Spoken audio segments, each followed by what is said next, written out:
আজকে যুবকরা নষ্ট হয়ে গিয়েছে, যার কারণে পুরো বাংলাদেশটা নষ্ট হওয়ার পথে চলতে শুরু করেছে।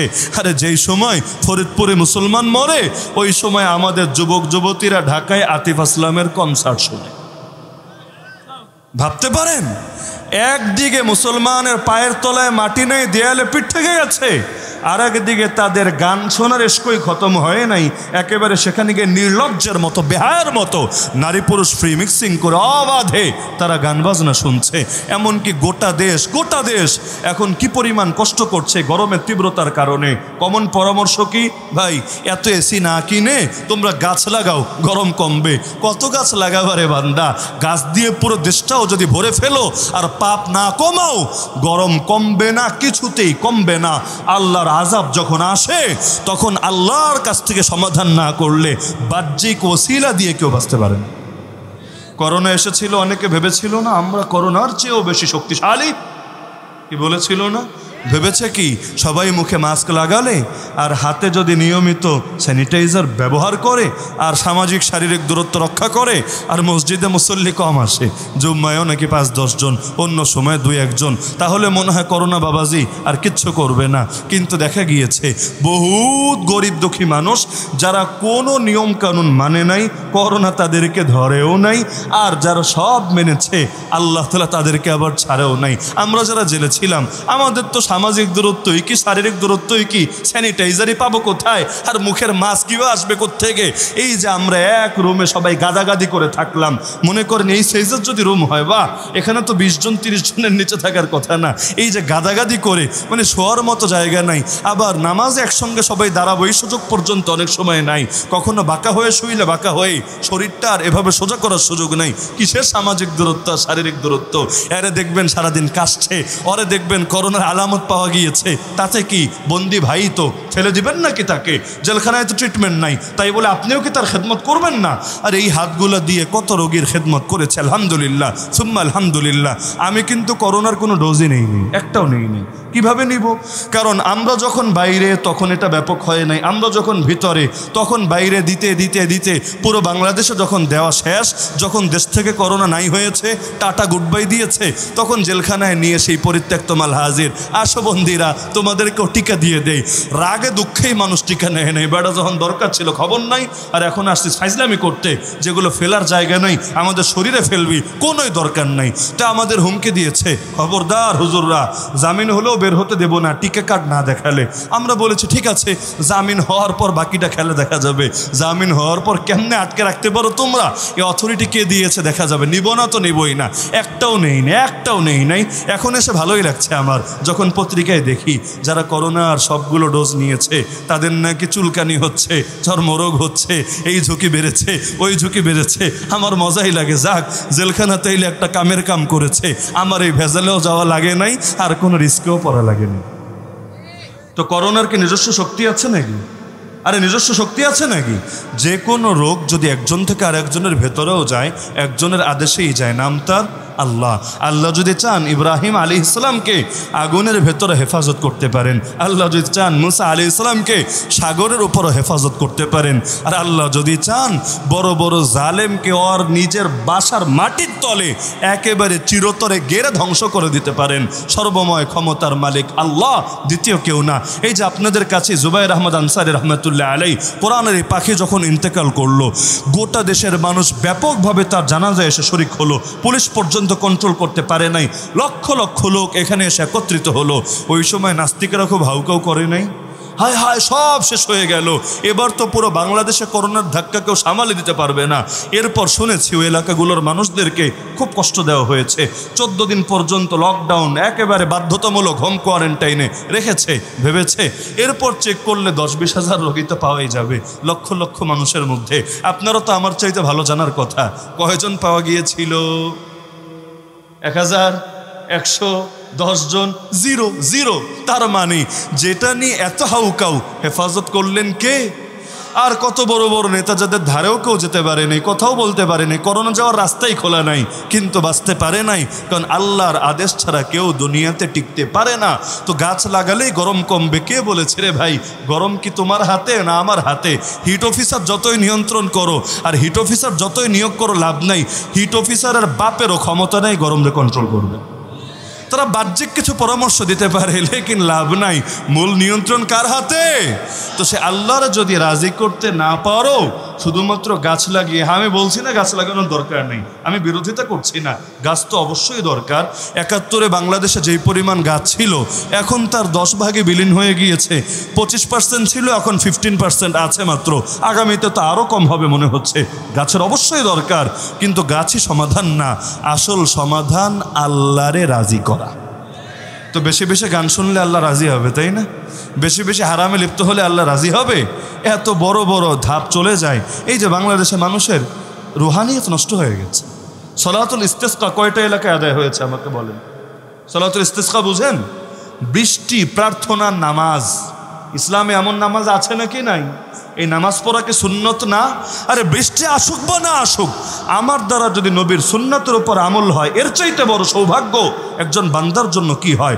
নবীর একটা সুন্নত তো আমার জীবনের চাইতেও বেশি দামি। তো সালাতুল ইস্তেসকা নবীর সুন্নতের নিয়তে, নবীর সুন্নত জিন্দা করার নিয়তে প্রতিটা এলাকায় এলাকায় পড়া দরকার ছিল না? কয় এলাকায় পড়েছে? কয়জন পড়েছে? আসল জিনিসের খবর নেই, নকল জিনিস নিয়ে পেরেশান হয়ে গিয়েছে। আরে ভাই, সাহায্য চাও না আল্লাহর কাছে, আল্লাহই পারবেন, সরকার না, আল্লাহই পারবে একমাত্র সকল বিপদের হাত থেকে রক্ষা করতে। তো সুতরাং যৌবনরে কাজে লাগাতে হবে নাকি না? কোন লাইনে? গুনাহের লাইনে না নেকের লাইনে? ইসলাম জিন্দা করার লাইনে না জাহেলিয়াত জিন্দা করার লাইনে? আলহামদুলিল্লাহ সুম্মা আলহামদুলিল্লাহ, এটা বলে আলোচনার ইতি টানি। একটা আশার আলো জেগে উঠেছে, গোটা বাংলায় যুবকদের এক ব্যাপক গণজাগরণ তৈরি হয়েছে। কিসের লাইনে? বলবেন শয়তানির লাইনে। হ্যাঁ, ওটা আগ থেকে আছে, ওটা নতুন করে তৈরি হয় নাই। শয়তানির লাইনের গণজোয়ার আগ থেকে আছে। আলহামদুলিল্লাহ সুম্মা আলহামদুলিল্লাহ, যুবকদের মধ্যে ইসলামের জন্য এক গণজোয়ার তৈরি হয়েছে। এই বাংলাদেশে এখন লক্ষ কোটি যুবক আছে, যাদেরকে যদি ডাক দেওয়া হয় আয় ময়দানে, জান বিলিয়ে দিতে হবে আল্লাহর পথে। আরে আমি দায়িত্ববোধের সাথে বলছি, আজ যদি পুরো বাংলাদেশে এলান করা হয়, চলো কে কে আছো আল আকসা রক্ষার জিহাদে শরীক হবে, কে কে আছো হামাসের সাথে হাত মিলিয়ে ইসরায়েলের টুটি চেপে ধরবে, এই দেশের অন্তত 2-4 কোটি মানুষ কাফনের কাপড় গায়ে দিয়ে ময়দানে নেমে আসবে। ব্যক্তি জীবনে পাপ থাকতে পারে, আমলি দুর্বলতা থাকতে পারে, কিন্তু দিনের জন্য কিছু করতে পারলে জীবনকে কামিয়াব মনে করে। আরে সারা দেশে ইসলামের বিরুদ্ধে এত ষড়যন্ত্র, আলেম ওলামার বিরুদ্ধে এত জুলুম, এত হয়রানি, কিন্তু এই যুবকদেরকে কিভাবে ইসলাম থেকে দূরে সরিয়ে রাখবে? এখন দেখেন না, এলাকায় এলাকায় প্রতিযোগিতা চলে, যুবকরা কার চাইতে কে বড় খাদেম হবে দিনের জন্য। এই তো যুব সমাজের ব্যানারে বাংলাদেশে যেই পরিমাণ মাহফিল হয়, এটাও তো যুব সমাজ। যুব সমাজের ব্যানারে যেই পরিমাণ মাহফিল হয় বাংলাদেশে, এত পরিমাণ মাহফিল ইতিহাসে 10 বছর পেছনে যান, 20 বছর যান, 30 বছর যান, জীবনে কোনোদিন দেখেছেন? আমরা আমাদের ছোটবেলাও দেখি নাই, আপনারাও দেখার কথা না।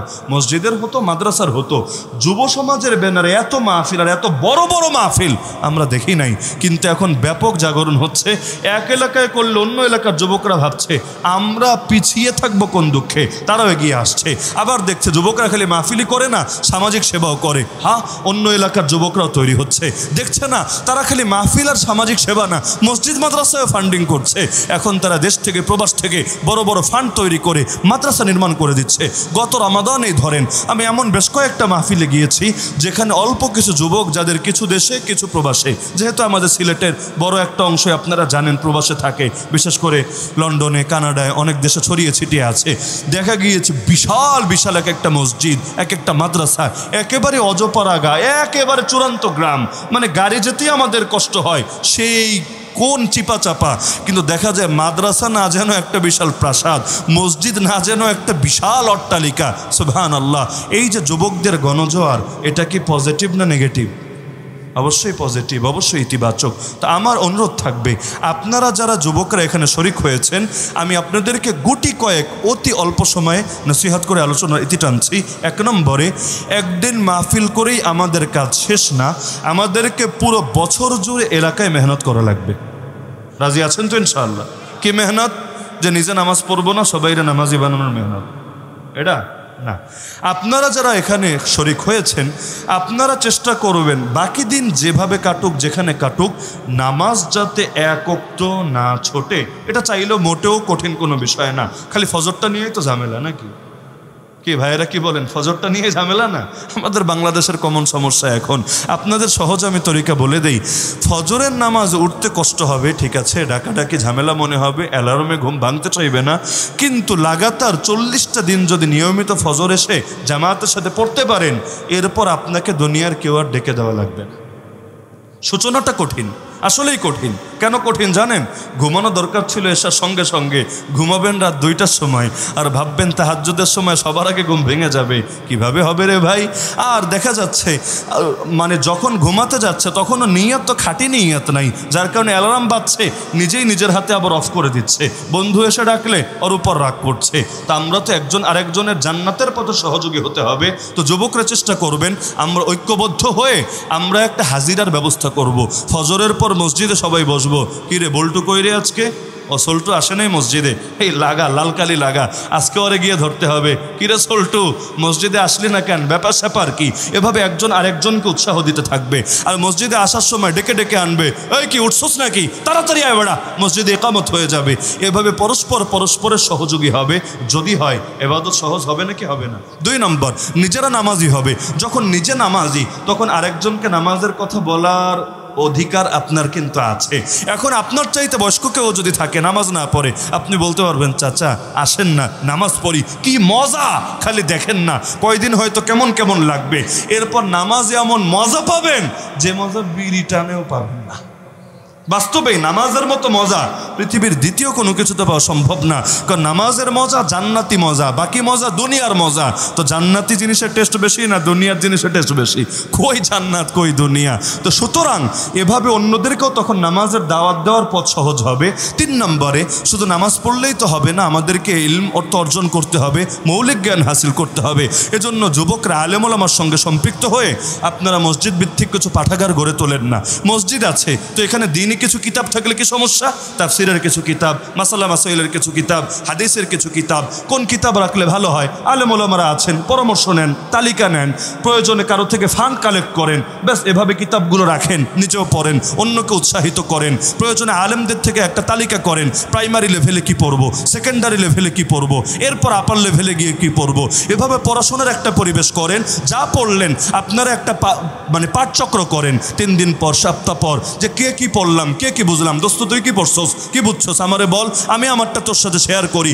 দেখবেন ধীরে ধীরে জ্ঞানের আলো ছড়িয়ে পড়বে। এরপর যাতে আমাদের অন্তরটাও ঠিক থাকে, কারণ আমাদের অন্তর তো কখনো এদিকে কখনো সেদিকে। ভালো পরিবেশে আসলে মনে হয় হাসান বসরি হয়ে যায়, আর খারাপ পরিবেশে গেলে মনে হয় একেবারে ওইডা হয়ে যায়।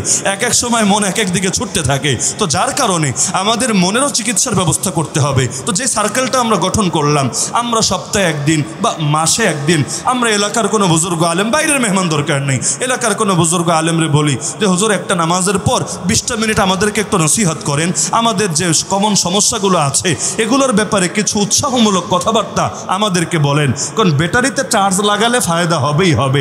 জানা জিনিসও যদি বারবার আলোচনা হয়, বিশেষ করে বুজুর্গদের জবান থেকে শুনতে থাকেন, আমল করার পথ সহজ হবেই হবে। তো সেই বুজুর্গ এসে হারাম রিলেশনের ক্ষতি, কুদৃষ্টিপাতের ক্ষতি, আরও বিভিন্ন রকম জিনিসের ক্ষতি নিয়ে, গান বাজনা, গীবত শেকায়েত নিয়ে আলোচনা করবে। দেখবেন ধীরে ধীরে পাপের পথ থেকে বের হওয়া আপনার জন্য সহজ হবে।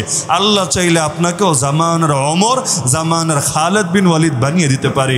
আরে যেই সাহাবীদের অনেকের জীবন কেটেছে কুফুরের মধ্যে, শিরিকের মধ্যে, জাহেলিয়াতের মধ্যে, পরের জীবনে হয়ে গেছে আসমানের সিতারা। আপনারা আর যাই হোক কাফের তো না, মুশরিক তো না, নাস্তিক তো না, বেঈমান তো না, তো এত আশাহত হচ্ছেন কেন? মাদ্রাসায় পড়তে হবে, ফরজ ওয়াজিব কিছু না, কিন্তু দ্বীনের জন্য কিছু একটা যদি করতে না পারেন, বড় আফসোস থেকে যাবে কিয়ামতের ময়দানে। একটা মাত্র লাইফ, একটা মাত্র চান্স, এটাকে কাজে লাগাতে হবেই হবে আল্লাহর দ্বীনের খেদমতের জন্যে।